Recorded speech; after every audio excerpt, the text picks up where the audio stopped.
So here's the story. It's a really simple story, how my life was entwined with writing. I taught English and journalism in Bloomfield Hills for about 20 years, always have loved poetry and books. And while I was working there, I watched a 2020 show. And it featured a series on a young woman named Duran, Duran.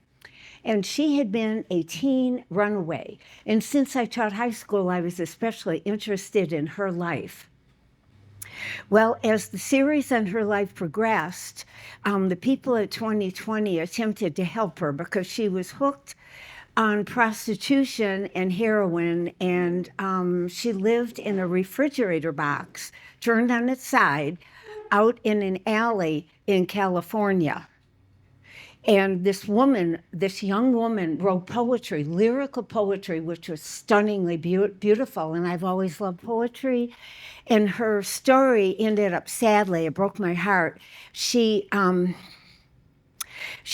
did have rehab that 2020 paid for, but then she went back to her old ways and acquired flesh-eating disease on her arm and said goodbye on camera and walked away. It was really heartbreaking. In addition, she had had a little son, a little boy, that the state removed from her because of neglect, of course. So she did grieve that too.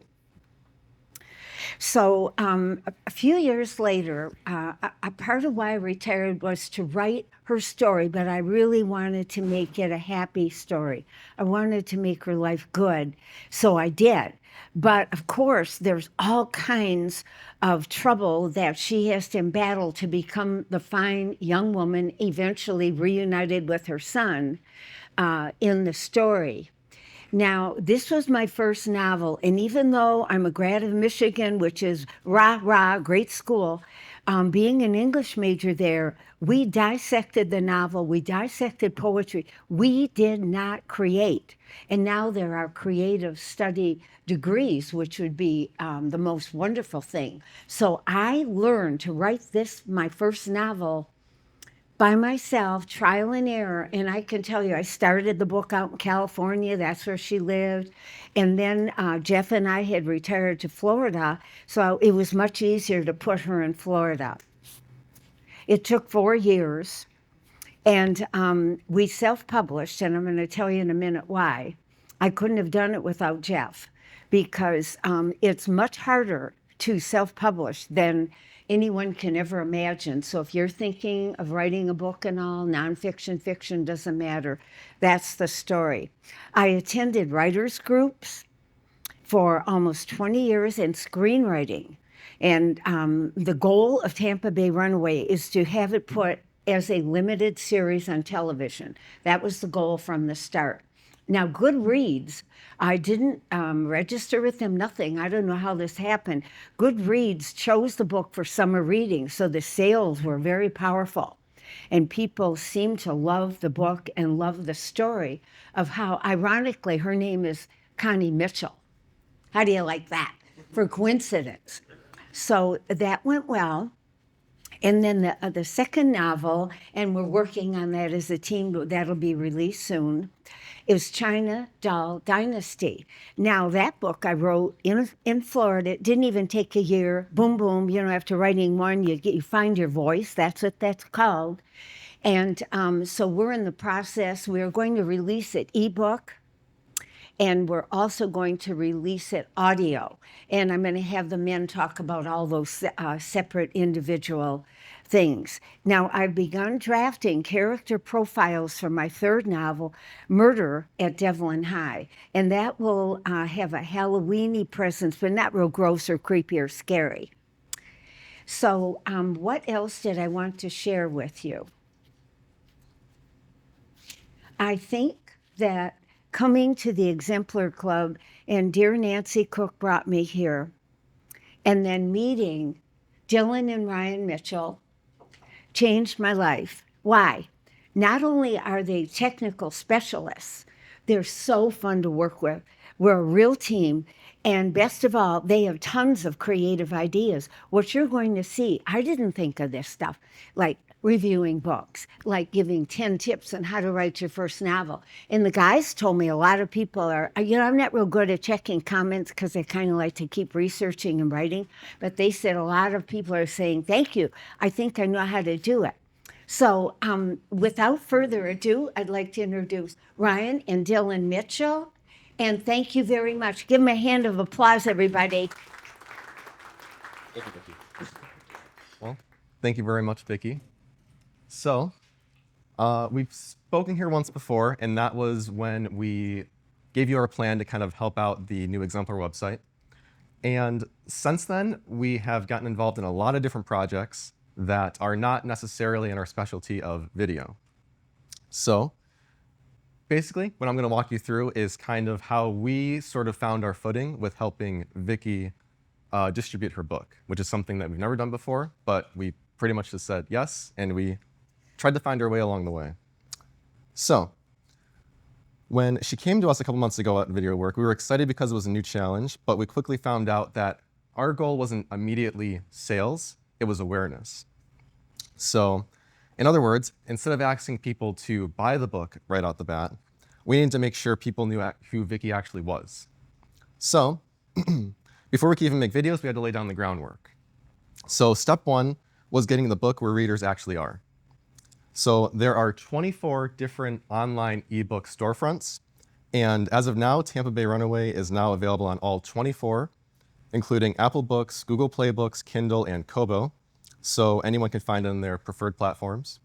We also realized that even with strong distribution, following through with just paid ads alone isn't quite enough to generate sales, because you need to grow interest organically across platforms like Facebook, Instagram, YouTube, TikTok. So we made sure to establish all those as well.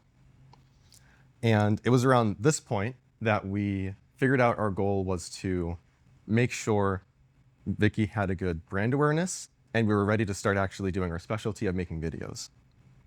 So, since Vicki is a lifelong teacher and she has loads of charisma, we thought it would be a great idea if she could start making a video series about writing tips to start attracting some viewership while also helping some new writers at the same time.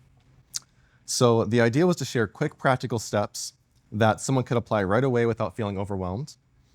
And once we got started posting them, we already started seeing meaningful comments right off the bat, and a clear sign that people were actually learning and enjoying them. So that encouraged us that we were heading in the right direction. So here's a quick clip of Vicki giving us the importance of outlining. Are you an outliner? Or are you not? Now, many writers are not, and I am amongst them. I try to outline, it doesn't work for me, but timelines can work for me. For instance, I'm thinking about what happens when in the character's life, who enters at that time. You can do charts and boards like that. Some people do storyboards of they have the main characters, a circle in the middle, and offshoots of different characters and how they impinge on the story. That works for some people's minds. That actually helped me for a while, to tell you the truth. But I wished I had outlined for a while there when everything was written. I had each scene printed, and I had just encapsulated, maybe 5 words in caps, what occurred in that scene. And that was a big help. But then organization became a nightmare because I had, you've got hundreds of scenes, right? You do. This is a partial board of what I made. And they're color-coded for the different characters. I had an entire wall of these in my office, and I consolidated them and put them in strips, and then I sat and I typed each of those strips. That took hours, but then that solved the organizational problem for the book. And the book is in perfect order. Okay, so you'll notice a couple things off the bat. Like, first off, thank you. Thank you very much. The framing of this is, specified for a phone, which is the best way to reach the most amount of people quickly. So this is just kind of a part of the mindset of meeting people where they're at. So while Vicky is a lifelong teacher and people have been taught, I'll put it this way, people have been taught in long form segments. You go to a class, you sit down for an hour, you learn. Nowadays, if you break it up into these little chunks like this, and you just pick up on the lessons you want to know about, you can easily just keep swiping to the next one. This is right in the middle of hour-long shooting session that we had with Vicky, where she gave tons of tips, and this is just one of the many. So we're leaving it up to the viewer to drop in at whatever point they want to and keep scrolling to learn more. So this is just jumping right into the middle. And the scene isn't working, say, okay, you can write that scene from another character's perspective. Maybe a minor character is eavesdropping or peeking into the room. There's all sorts of ways to handle the scenes, and actually that's the creative part, that's the fun part.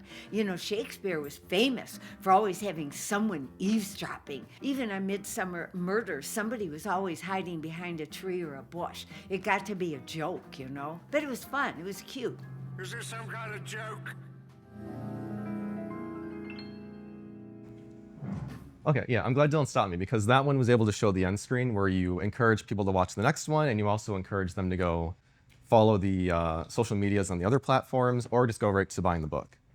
So, and also you kind of show you get to have fun with it too.